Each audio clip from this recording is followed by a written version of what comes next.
Dear students, welcome to your YouTube channel প্রিয় math. আজকে class 10 আয়তঘনেরই part 2 হবে, question দেখি 4।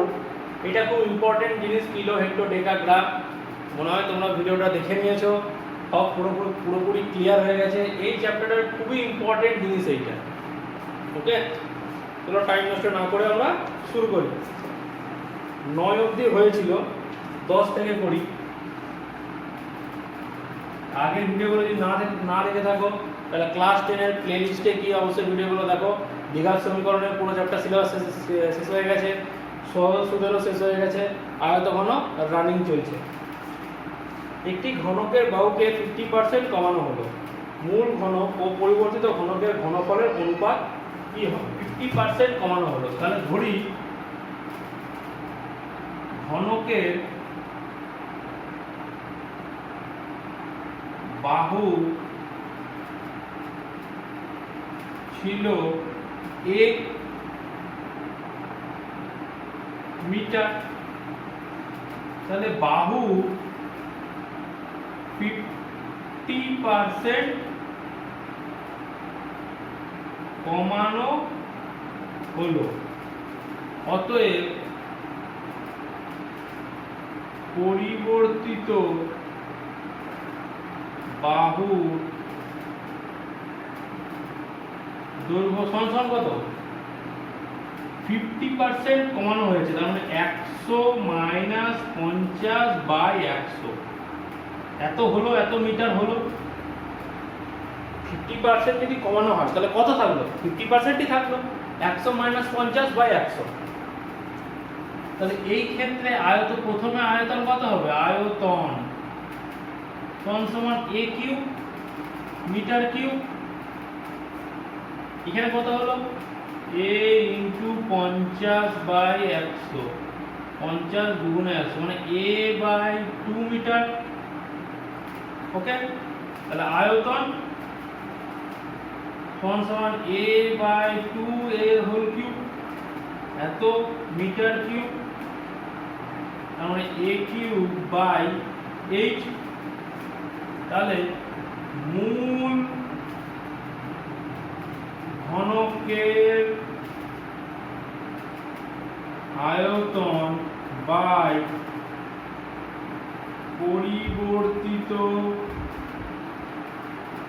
ঘনকের আয়তন সমান মূল ঘনকের আয়তন কত? a কিউব বাই পরিবর্তিত ঘনকের a কিউব বাই 8, তার মানে a কিউব, এটা কি উল্টে যাবে, ইনটু 8 বাই a কিউব। তাহলে a কিউব কেটে গেল, তার মানে 8 বাই 1।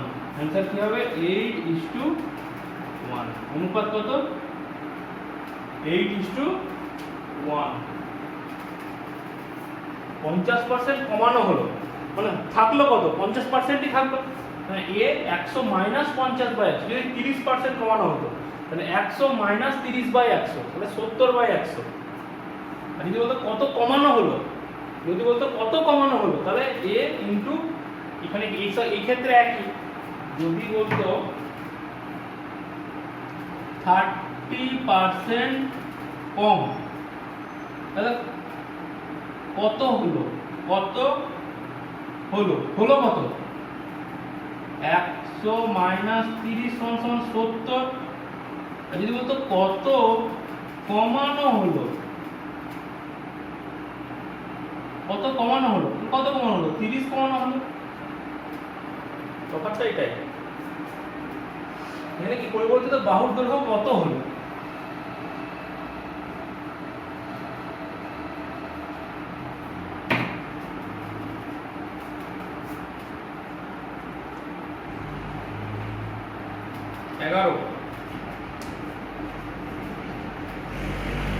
একটি সমঘন চৌবলের দৈর্ঘ্য প্রস্থ উচ্চতার অনুপাত কত? উহার আয়তন দৈর্ঘ্য ইস্টু প্রস্থ ইস্টু উচ্চতা সমান 3:2:1 और আয়তন বলেছে, আয়তন কত?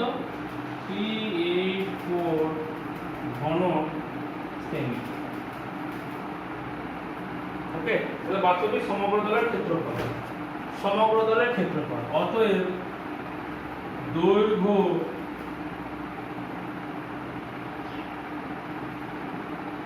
সমান সমান 3x সেমি, প্রস্থ সমান সমান 2x সেমি। ওকে, আর উচ্চতা সমান সমান x সেমি। তাহলে অতএব আয়তন কত?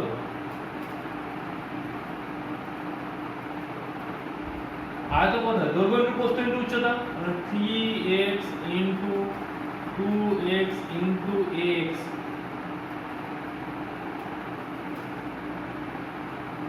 Semi cube. আয়তন কত বলছে? 384 সমান সমান 6x কিউব। আর লিখছি না, তার মানে x কিউব সমান সমান 384 বাই 6। তাহলে 6 দিয়ে কাটছি, 6 6 36 আর 2 4 4 6 34 64। তাহলে x সমান সমান কিউব রুট অফ 64, তার মানে 4। তাহলে x সমান সমান কত হলো? 4। অতএব দৈর্ঘ্য সমান সমান 3x, 3 ইনটু 4 সমান সমান 12 সেমি। প্রস্থ সমান সমান কত? 2x, মানে 2 ইনটু 4 সমান সমান 8 সেমি। আর উচ্চতা সমান সমান x 8 সেমি, এই সরি সমান সমান 4 সেমি। ওকে, তাহলে কি চেয়েছে? সমগ্র তলের ক্ষেত্রফল, বাক্সটি সমগ্র তলের ক্ষেত্রফল। অতএব সমগ্র তলের ক্ষেত্রফল সমান সমান কি হয়? 2 ইনটু দৈর্ঘ্য ইনটু উচ্চতা প্লাস প্রস্থ ইনটু উচ্চতা প্লাস দৈর্ঘ্য ইনটু প্রস্থ। তাহলে 2 ইনটু দৈর্ঘ্য ইনটু উচ্চতা কত? 12 ইনটু 4, 12 ইনটু 4 প্লাস প্রস্থ ইনটু উচ্চতা 8 ইনটু 4 প্লাস দৈর্ঘ্য ইনটু প্রস্থ 12 ইনটু 8 সমান সমান 2 ইনটু 4 12 48 প্লাস 4 8 32 প্লাস 8 12 96 সমান সমান কত হয়? 8 আর 2 10 এর 0, 8 আর 2 10 আর 16 6 আমরা হচ্ছে 1, 9 আর 10 11 13 14 15 16 17 176। 2 ইনটু 176 সমান সমান 6 দুগুণে 12 2 হাতে থাকছে 1, 7 দুগুণে 14 15 5 হাতে থাকছে 1, 2 কে 352 কি হবে? বর্গ সেমি।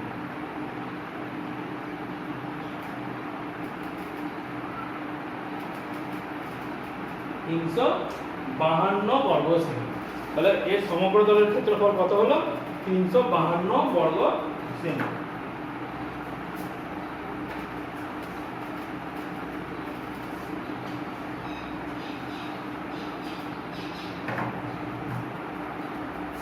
তো 12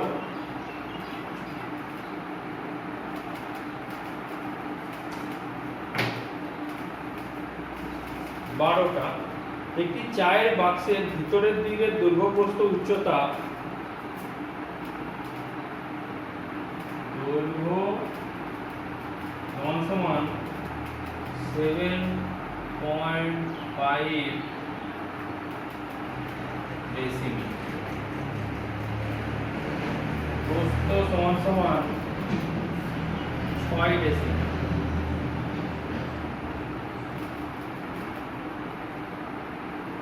আর উচ্চতা এবং উচ্চতা 5.4 ডেসিমিল। চা ভর্তি বাক্সটার ওজন, চা ভর্তি বাক্সের ওজন 52 কিগ্রা 350 গ্রাম। কিন্তু খালি অবস্থায় বাক্সটির ওজন, খালি বাক্সের ওজন কত? 3.75 কিগ্রা।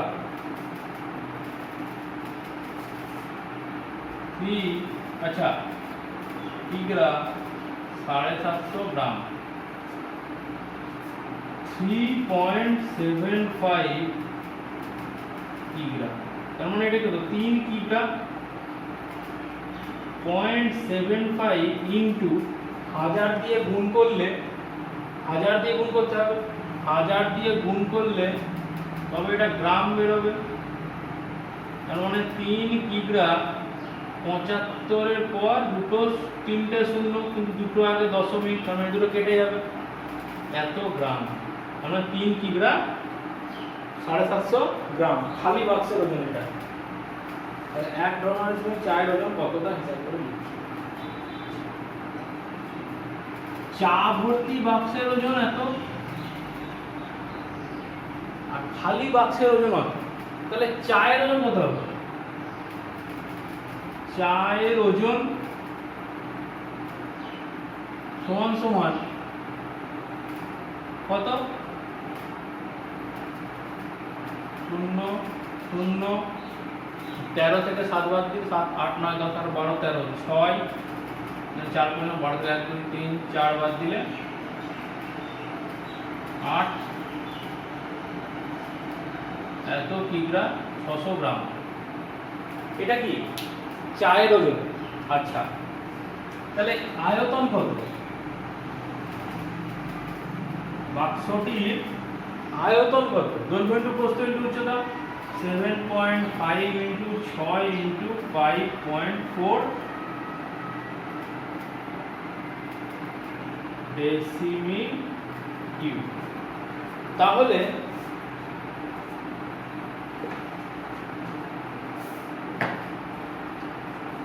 তাহলে 7.5 ইন্টু 6 ইন্টু 5.4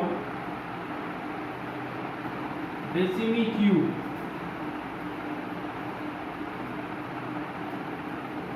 চায়ের ওজন 48.6 কিগ্রা। এটা মানে কত? 48, আর এটা 600 গ্রাম মানে কত? 600 গ্রাম মানে 600 বাই 1000, মানে 0.6, 10 দিয়ে কাটলে 0.6, 48.6 কিগ্রা। তাহলে 1 ঘন ডেসিমিল চায়ের ওজন 48.6 বাই, এই যে এইখান থেকে কিগ্রাতে নিয়ে আসছি, কিলোগ্রামে আনছি, 600 কি 600 মানে 0.6, মানে কত? 0.6, 600 কে 1000 দিয়ে ভাগ, মানে 0.6, 600 গ্রাম মানে হচ্ছে 0.6, মানে 48.6 কিগ্রা। তাহলে চেয়েছে কি 1 ঘন ডেসিমিল চায়ের ওজন, মানে চায়ের যে চাটা আছে তার আয়তন হচ্ছে 1 ঘন ডেসিমিল, সেই চাটারই ওজন হচ্ছে 48.6 কিগ্রা। ওকে, তাহলে 1 ঘন ডেসিমিল চায়ের ওজন কত হয়েছে? 1 ঘন ডেসিমিল চায়ের ওজন বাই 7.5 ইন্টু 7.5 ইন্টু 6 ইন্টু 5.4। তাহলে এই একটা দশমিক উঠে গেল, এই দশমিকটার জন্য উপরে 10 হলো, 5 দুগুণে 10, 5 15 75। আচ্ছা, 6 দিয়ে এটাকে কাটলো 81, ঠিক আছে। 3 দিয়ে কাটছে, 3 5 15, 3 27 81, আর 27 দুগুণে 54 আর এই দুই কেটে গেল, তাহলে সমান সমান 1/5 কিগ্রা। তাহলে 1/5 কিগ্রা থেকে আমি কিসে যাব, গ্রামে যাব। তাহলে গ্রামে গেলে কি হবে, 1/5 কিগ্রা থেকে গ্রাম 1 2 3 4 ঘর, তার মানে 1000 দিয়ে গুণ, 5 সমান 200 গ্রাম। আমি কিগ্রাতে অ্যান্সার লিখতে পারি, 1.5 গ্রাম অ্যান্সার লিখলেও আমার কোনো ভুল নয়, কিন্তু 200 গ্রাম লেখাটা একটু ভালো লাগে দেখতে, তাই।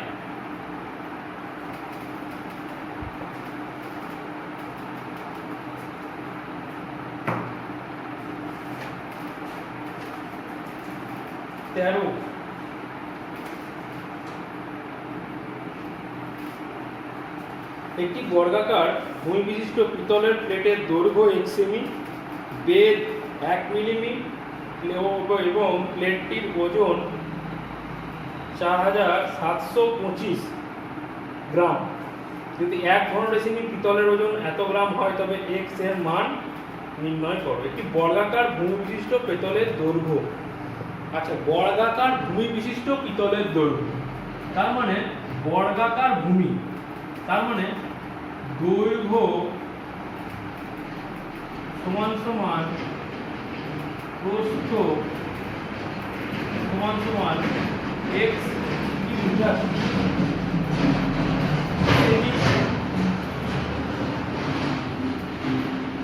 x সেমি,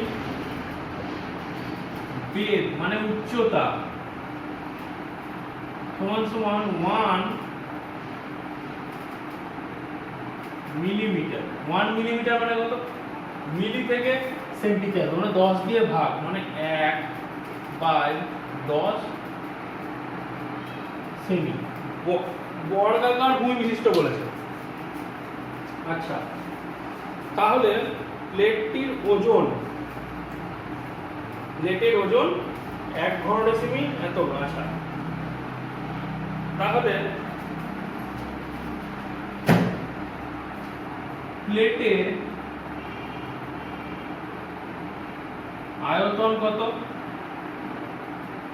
দৈর্ঘ্য ইনটু প্রস্থ ইনটু উচ্চতা, মানে x ইনটু 1/10 সমান x²/10 ঘন সেমি। ওকে, তাহলে কি বলেছে, 1 ঘন সেমি পিতলের ওজন এত ঘন সেমি, তাহলে পুরো পিতলটার ওজন বলেছে, এখান থেকে আগের অঙ্কটার মতনই পুরো সেম। এখানে কি বলেছে, মোট প্লেটের ওজন 4725 গ্রাম, 4725 গ্রাম, ঠিক আছে। আর বলেছে 1 ঘনডেসিমি পিতলের ওজন 8.4 গ্রাম। তাহলে 1 ঘনডেসিমি পিতলের ওজন কত, 8.4 গ্রাম। তাহলে এত ঘনডেসিমি x²/10 ঘনডেসিমি পিতলের ওজন কত, 8.4 ইন্টু x²/10 গ্রাম। এটাই তো মোট সমান, এটাই তো মোট, এই x² আর 10 ঘনডেসিমি যা ওজন সেটাই তো 4725 গ্রাম। তাহলে অতএব প্রশ্নানুসারে 8.4 x²/10 সমান সমান 4725 গ্রাম। ওকে, তাহলে x² সমান সমান 4725 ইন্টু 10/8.4, এটাকে তুলে দিলাম 0। আমার নিচেরটা রুট করলে তো আসছে না, তো আমি উপরটাকে দেখবো কি দিয়ে কাটাকুটি যায়। আচ্ছা নিচটা দেখছি 2 দিয়ে এটা যায় না, 100কে কিছু করবো না, 100টা কারণ 100 যদি স্কোয়ার রুট করি তাহলে আমার 10 বেরিয়ে যাচ্ছে। আমার এই দুটোকে দেখতে হবে, রুটে আনতে হবে। কীরকম 4725 গ্রাম বলেছে তো, 4725 গ্রাম, ঠিক আছে। আমার এটাও গ্রামে বলেছে 8.4 গ্রাম, কোনো অসুবিধা নেই। তাহলে আমি কাটাকুটি করব। কাটাকুটি আমি কিসে করব? আমার 2 দিয়ে যাবে না, 3 দিয়ে 8 9 10 11 12, 7 দিয়ে দেখি, এটা এই উপরেরটাকে 3 দিয়ে দেখি 4 5 6 7 8 9 10 11 12 13 14 15 16 17 18, 3 দিয়ে যাবে, 3 দিয়ে যাবে, 3 দিয়ে এটাকে কাটলাম, 3 দুগুণে 6 6 2 4 3 8 24, উপরেরটাকে 3 দিয়ে কাটলাম, 3 1 কে 3 1 7 1 7 হচ্ছে 3 5 15 16 17 2 2 3 7 21 1 5 3 5 15, 8 আর 2 10 আর এটা 1575, 1575, 3 দিয়ে কাটলে 3 1 কে 3 1 7 3 5 15 2 2 3 7 21 1 5 3 5 15 3 28। এবার দেখি, এবার 4 দিয়ে যাবে কি? 3 দিয়ে তো আর যাবে না, 8 আর 2 10, যোগ করলে 10, 4 দিয়ে যাবে না, 5 দিয়েও যাবে না, 6 দিয়ে তো যাবেই না, 7 দিয়ে, 4 7 28, উপরেরটাকে 7 দিয়ে দেখি, উপরেরটাকে কি দিয়ে দেখবো? 7 দিয়ে, 1575। আচ্ছা 7 কতই হয়? 7 দুগুণে 14, 1 7 7 দুগুণে 14 15 17 3 5 5 7 35, তাহলে 225। তাহলে 7 দিয়ে এটাকে কাটলে 225, আর এটা দিয়ে কাটলে 4। অতএব x সমান রুট আন্ডার 225 ইন্টু 100 বাই 4। আমি কিন্তু কাটাকুটি কিছু করিনি। কেন কাটাকুটি করিনি? 4 দিয়ে এটা 25 কাটা যাবে, এই 4 দিয়ে এখানে কাটা যাবে 25, ওকে। তাহলে এখানে আমি লিখে দিতে পারি ইন্টু 25, তাহলে 225 থেকে কি বেরোবে? 15 15 225 হয়, তাহলে 15, আর 5 25 থেকে কি বেরোবে? 5, তাহলে 5 15 75 সেমি। কি বেরোলো? 75 সেমি।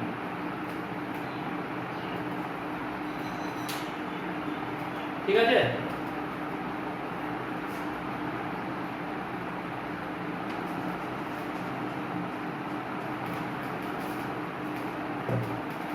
এবার করবো 13, আর 13 হলো 14 নম্বরটা। 14 নম্বরটা কি বলেছে? যে চাঁদমারির রাস্তাটি উঁচু করতে তাই রাস্তার দুপাশে 30টি সমান গভীর ও সমান মাপের আয়তঘনাকার গর্ত খুঁড়ে সেই মাটি দিয়ে রাস্তাটি উঁচু করা হয়েছে। আচ্ছা, যদি প্রতিটি গর্তের দৈর্ঘ্য প্রস্থ 14 মিটার ও 8 মিটার হয় এবং রাস্তাটি তৈরি করতে 2520 ঘনমিটার মাটি লাগে, তাই প্রতিটি গর্তের গভীরতা কত? প্রতিটি গর্তের গভীরতাটা বলেছে। তাহলে গর্তের দৈর্ঘ্য বলেছে 14, প্রস্থ বলেছে 8। গর্তের দৈর্ঘ্য সমান 14 মিটার, প্রস্থ সমান 8 মিটার। ধরি গভীরতা বা উচ্চতা x মিটার, আর মোট কটা গর্ত আছে? 30টি গর্ত। অতএব একটি গর্ত থেকে প্রাপ্ত মাটির আয়তন কত হবে? দৈর্ঘ্য ইন্টু প্রস্থ ইন্টু উচ্চতা, 14 into 8 into x metre cube. তাহলে 30টি গর্ত থেকে প্রাপ্ত মাটির আয়তন সমান 30 into 14 into 8 into x metre cube. এখানে কিন্তু গুণ করব না, কারণ আমি ততক্ষণ না গুণ করবো ততক্ষণ না আমার এই গুণ করে অ্যান্সার বেরোচ্ছে, কারণ পরবর্তী ক্ষেত্রে কিন্তু কাটাকুটি হয়ে যাবে, কাটতে আমার সুবিধা হবে, ছোট ছোট ভাগ করা আছে। আচ্ছা, তাহলে প্রশ্নানুসারে এই মাটিটা দিয়েই তো আমরা কত মাটি পেয়েছি? 2520 ঘনমিটার মাটি পেয়েছি। 2520 ঘনমিটার। অতএব প্রশ্নানুসারে 30 ইন্টু 14 ইন্টু 8 ইন্টু x সমান সমান 2520। তাহলে x সমান সমান 2520 বাই 30 ইন্টু 14 ইন্টু 8। তাহলে এই শূন্য কেটে গেল। এখানে যোগ করে দেখছি 5 আর 2 7 আর 2 9, মানে 3 দিয়ে কাটবে। 3 8 24, 1 1 2 3 4 12 84। ওকে, 4 দিয়ে কাটবে, 4 2 8, 4 1 4, এটা 4 2 8। 7 দিয়ে কাটবে, 7 2 14, 3 7 21। তাহলে কি হবে? 3/4 মিটার। 3/4 মিটার। এবার যদি এটাকে সেন্টিমিটার, এটা কিসে দিয়েছে? সেন্টিমিটার। গর্তের গভীরতা কত? 3/4 মিটার। মিটারকে যদি আমি সেন্টিমিটারে করি, 3/4 ইন্টু 100 মিটার, ডেসিমিটার, সেন্টিমিটার, আমি যাকে খুশি করতে পারি। তাহলে 4 25 100 সমান 75 সেমি। আমার এইটা উত্তর লিখে এলেও কোনো প্রবলেম নেই। আমি যদি লিখি 3/4 ইন্টু 1000 মিলিমি, 4 দিয়ে কাটলাম 250, 750 মিলিমি অ্যান্সার। কোনো অসুবিধা নেই, অ্যান্সারটা আসাটা ইম্পর্টেন্ট। কি টার্মে লিখবো সেটা ইম্পর্টেন্ট না। চাইনি তো আমাকে কত সেন্টিমিটার বা কত মিটার বা কিছু বলে নিত। যদি বলে দিত আমি সেই ডিজিটে বার করতাম, সেই ইউনিটে বার করতাম। 15 খুবই সোজা অঙ্ক, ফর্মুলা মনে থাকলে খুবই সোজা।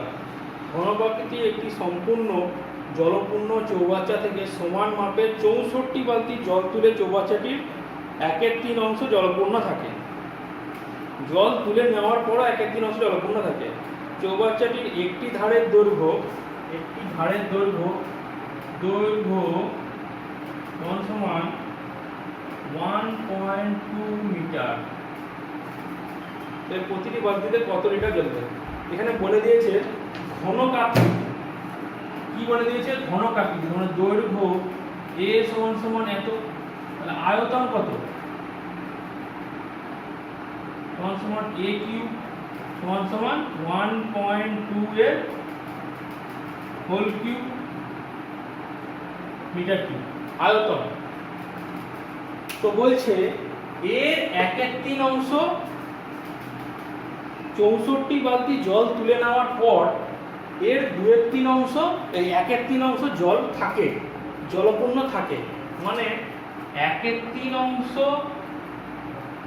জলপূর্ণ আছে 64 বালতি তোলার পর। তাহলে কত তোলা হয়েছে? 1 - 1/3 সমান 2/3 তোলা হয়েছে। অতএব তাহলে আমি লিখতে পারি 64 বালতি জলের আয়তন সমান 1.2 এর হোল কিউব এর 2/3। এর 2/3 অংশ তোলা হয়েছে। কি দিয়ে তুলেছে? 64 বালতি জল দিয়ে তুলেছে। 64 বালতি, প্রতি বালতিতে ক লিটার? প্রতি বালতিতে ক লিটার? আচ্ছা, মিটার কিউব। তাহলে এক বালতিতে জলের আয়তন, এক বালতি জলের আয়তন কি হবে? 1.2 ইন্টু 1.2 ইন্টু 1 কিউব, মানে কি 3 বার গুণ। এর 2 এর 3 আর নিচে কি 64। এবার এ একটা শূন্য, এ একটা দশমিক, এ একটা দশমিক তুলে দিলাম। তাহলে নিচে কি হবে? 1000। আচ্ছা, এবার একটা জিনিস বলি, যেহেতু এখানে লিটারে চেয়েছে, ঘন মিটার সমান সমান কিলো লিটার। তার মানে কি মিটার কিউব সমান সমান 1 কিলো লিটার। তাহলে মিটার কিউব সমান এখানে কি লিখতে পারি কিলো লিটার সমান সমান কাটাকুটি করছি 3 4 12 4 16 64 2 8 16 4 2 8 4 3 12 2 6 তার মানে উপরে থাকছে 18/1000। আচ্ছা কিলো লিটারকে লিখতে পারি কিলো মানে তো 1000 লিটার কিলো মানে তো 1000 কিলো মানে 1 কিলো লিটার সমান 1000 লিটার তাহলে 1000 লিটার তাহলে এই 1000 কেটে গেল সমান সমান 18 লিটার। তাহলে এক বালতিতে কতটা জল ওঠে 18 লিটার জল পাওয়া যায় একটা বালতি। ওকে তো আজকে আমরা এই অবধি দেখি আমাদের পরপর সব অঙ্ক করে দিচ্ছি। ভিডিওটা লাইক করো, ফ্রি ক্লাস, ঘরে বসে ক্লাস করতে পারবে। লাইক করো, বন্ধুদের সঙ্গে শেয়ার করো, অবশ্যই সাবস্ক্রাইব করো তোমাদের চ্যানেল প্রিয় ম্যাথসকে। আর অবশ্যই ভিডিও নোটিফিকেশন পাওয়ার জন্য বেল আইকনের ঘন্টাটা বাজাতে হবে। Okay bye.